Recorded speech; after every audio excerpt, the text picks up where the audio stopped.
Hello, we're here with Lieutenant Colonel Hank Keirsey, who is from the US Army, and he's the main military advisor to the Call of Duty games. Now, Call of Duty 4 Modern Warfare is due out anytime soon, so we're here to ask a couple of questions about gadgets, about the Army, and basically about action. Hi. Stuart, good to see you, man. So, advisor to the Call of Duty games, that's a pretty impressive task, pretty impressive job title. How do you think technology has changed warfare over the last 50 years? It's interesting you'd ask that because I think there's probably more that's the same with what we're doing now than it's changed. This is not Star Wars, this is not ray guns. There's still a young lad from a British regiment, an American regiment, that's got a kick in the door to find out who's inside.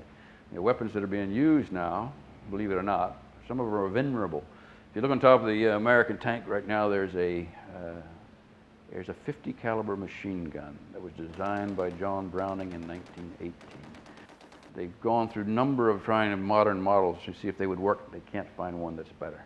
So if you want lethality in long range, you're still using those weapon systems from World War II. They're still great weapons. It's almost the apogee of development of weapons for certain kinds of weapons. But what we've gone now is from a less powerful cartridge, but a higher rate of fire. Instead of firing a 7.62 millimeter bullet with a big cartridge, now you're in a 5.56 millimeter bullet with a lot of rounds in a magazine, 30 rounds, and they're going down range. So what you've done now is taken the basic same combat. You still need fire, you still need maneuver, you still need to coordinate your indirect fire assets, but you have this greater ability to put a lot more bullets down range. So you've raised the level of intensity.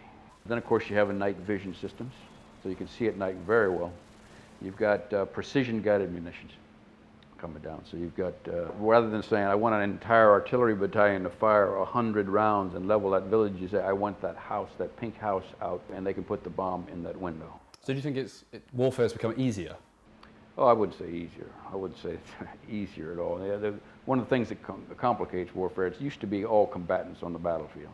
You had bad guys, good guys, guys, maybe not bad and good, but you knew there was enemy combatants over there. Now you have guys that aren't wearing uniform.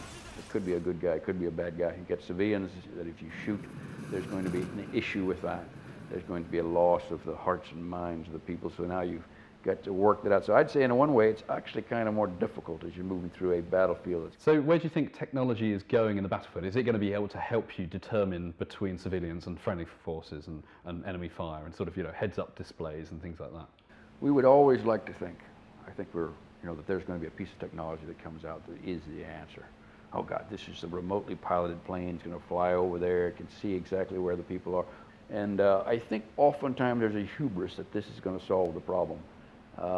In the end, it's still Joe, it's still Tommy, it's still a guy with a darn heart as big as a basketball, patriotic to his country, that's got to walk up to the door, kick it in, and walk in and say, here's Johnny. Secure the deck, over. Roger that. Squad on me. So I don't think I've been very dissatisfied. I can think of it, look at the most recent conflicts. I know there's a lot of political baggage with it, but I'm very dissatisfied with our intelligence situation. We've been paid a lot of money for intel, a lot of platforms, but there is no substitute for the guy that's hanging out outside Osama's lodge and says, I know where Osama is, come with me, or a CIA operative that's out there doing something like that. So yeah, there's technology that can augment that, but you still need guys on the ground. You need the James Bond in the back room that's figuring out where the bad guys are and be able to report for you.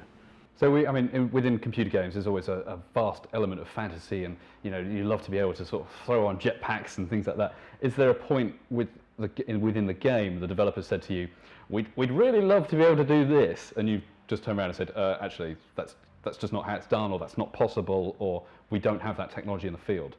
Yeah, when I advise these guys, I go back and the thing about the Call of Duty franchise is their ruthless passion for authenticity.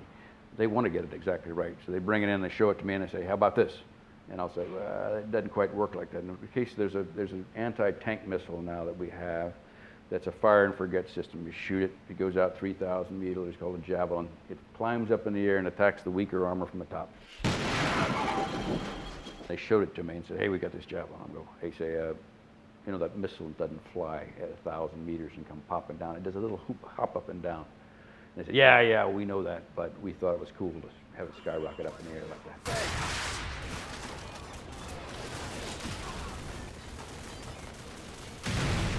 So they tell me that, hey, the gamer's got to have this. And I'd say, hey, your smoke grenade. Your smoke grenade is developing smoke extremely fast. And, you know, real smoke grenade is going to take you about 15 seconds to get that out there. This smoke screen development, yeah, the gamers can't wait that long. So there's compromises constantly. But in this particular game, the guys are not looking for the jetpack. They're looking for, hey, did we model this weapon exactly right?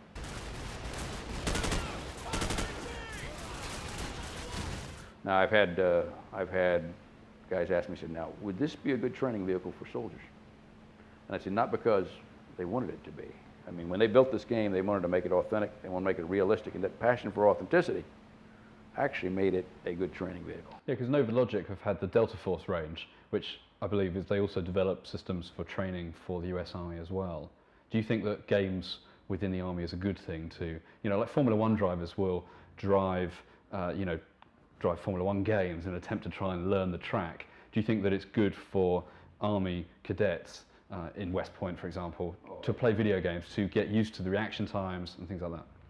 It was not the intent of the gamers to make a game that would be useful, but it is extremely useful to a guy that does this for a living. It is extremely useful, especially when you can talk to your mates and coordinate actions. If you could find Osama's lair and model it completely in 3 dimensions, put the team that's going to make the hit on that lair together with headsets on this gaming engine, you could rehearse over and over again all the contingencies that might happen when you kick in the door this way, when you go in here, who goes to the right, who goes to the left, where the command. Before you go out and rehearse it for real, you still need to go to rehearse it real. There's things about smoothness with putting your magazine in your weapon, dropping your magazine in your dump pouch, that kind of thing that have to be practiced. But as far as getting the ideas across and the terrain and how we're going to operate, these things are very valuable. I went up to, I took a corporation up to Point Du Hoc the other day, and I stood on the ground. They asked me, said, where did Len Lomel come up this hill? And I said, right there. Because the gamers had modeled that in Call of Duty 2. They'd modeled that cliff so accurate. I'd never been there before. But the fact that they drew it so accurately, when I stood on it, I said, this is it. This is the bunker he went to first. This is the bunker he went to second. And that's how good that is. So just like the Formula One race car drivers, this has got a rehearsal value for real guys. It's that accurate. If you were in active service at the moment, what would be your must-have gadget that you'd always take with you in your bag? Well, the GPS is a remarkable, empowering tool. I mean, when I was in the first Gulf War, it was a faceless desert we had attacked through for 200 miles. You wouldn't know. You had a map that looks like grid squares, nothing but grid squares. You're like, there are no terrain features on this map. I feel very bad. I don't feel comfortable exactly where I am, but when you got the little GPS in there, it says you are at grids 1, 2, 3, 4, 5, 6, 7, 8, 9, 10. You go, wow, how empowering is that to know exactly where you are? So I say the GPS to an infantryman or a tanker is such a great tool, and now everybody's got one in their car. It's amazing. Now, if one day somebody's going to figure out how to knock out our satellites, and all the people that never learned how to navigate in the Army are going to be, I am lost. But right now, that is one tool for sure that I would take. Cool. And if you were to be, final question, if you would prefer to be a soldier in any time zone, which one would you prefer? Would you prefer the visceral edge of sort of Second World War stuff, or maybe the seems more tame sort of futuristic warfare where you've got lots of heads-up displays? I am, when I go back and look at the legacy of courage and sacrifice that was World War II, and what that generation went through in 1944 and 1945, and the fact that every nation was 100% behind their cause, and that every man, male of that age, was walking around in a uniform because they were either coming from the front, going to the front, or going to training. And what that was in that entire world at war, not that I would really want to go back there, but I think that's the era where courage, honor, and sacrifice were paramount. Well, thank you very much for your time, Hank. It's an honor.